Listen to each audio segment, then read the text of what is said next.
Hi, Lisa with Blue Moon Scrapbooking. Today I'm playing with the Tim Holtz Alterations on the edge die, the Pennants.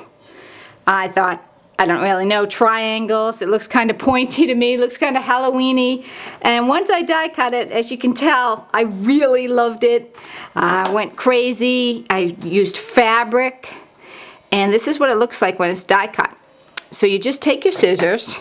What I did is I liked it to kind of make, well, this one's kind of floppy. Let me do this one for you. This is the Dear Lizzie paper. And I kind of figured the center's here, so I kind of swung in a little. And then I swung out a little to make it like a banner. But you can, obviously, cut it straight. Now, it's kind of fat here so that I can go back and trim it up if I want it thinner, you know, like right here. Go like that and thin it up. Do whatever you want. And then do the same for this banner. That's a short one. And then this in the middle, if you run it through your cutter, you slice it up straight and you're going to get one that has really thin, not much space, which is kind of cool because like on the fabric, look, it's barely staying together, which is great because now my banners can go any which way. Or you could take, let me get a stick, you can do a banner, you know, a pennant, a real pennant, if you glue these two together, which I didn't even try doing that yet. But that's cool. And of course you want to stamp and emboss all these samples. Here's the die. It's small, and I usually use this smaller base plate just because it's easy to run through. And when I put the fabric on, which I've sprayed with my stiffened stuff, you don't have to, but it does give it a nice stiffer feel when it comes out. And then that's how it die cuts it. And you get, well, I consider it 4 banners and then a whole bunch of little pieces, which I'll show you the little pieces in a second. I used some Cosmo Cricut, the new odds and ends, for some of these papers. I mean, these banners came out great with the Cosmo Cricut. I would just use your favorite paper, Tim Holtz, 7 Gypsies, some pink paisley. I love the Butterfly Garden still.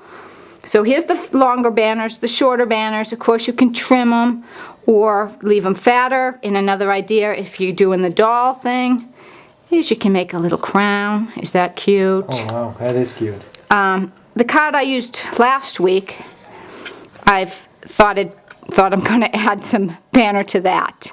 And I haven't glued it on yet, so that's really, they're going everywhere. You're going to see them probably in a ton of my videos. I have a banner up here on a little 7 Gypsies photo display card. I love the 7 Gypsies photo displays. Over here I made a card using the Studio Calico. What do they call these things? Notions. Vintage pattern flowers. Okay, so they're vintage. You can hear how crinkly they are, the little tissue paper. I love them. Put a little gem on that one. And that's a Maya Road gem. I just sewed it right to it. I stamped with my favorite Susie Blue stamp. I love... From Unity? Unity. Love all the stamps. Easy packaging to store. And over here I cut another flower. What do I do with the die here? This is this die, which is called the Flower Layers number 8, because if you're not into that, you could always add a flower to any card. And this has some glossy accents on it for fun. My son and I played around with this, just messing around with it. Here's the little pieces, see? When you cut it and you have the extra, like I showed you right here, you have this centerpiece. When you cut that and you run it through like your Fiskars cutter, it's gonna give, see, one attaches, see how one's attaching? And one's not. So you get that thin, and you get all these loose ones. So now you can play with all your designs. Keep them all in a pile. I keep everything in piles, so when I need accessories here and there, little embellishments, you can just grab them. I put 2 banners over here, just because now I have a ton of banners to put everywhere, right?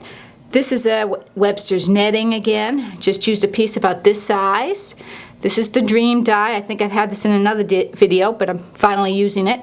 This is the new awesome 3D flower die by Sizzix. It just came in.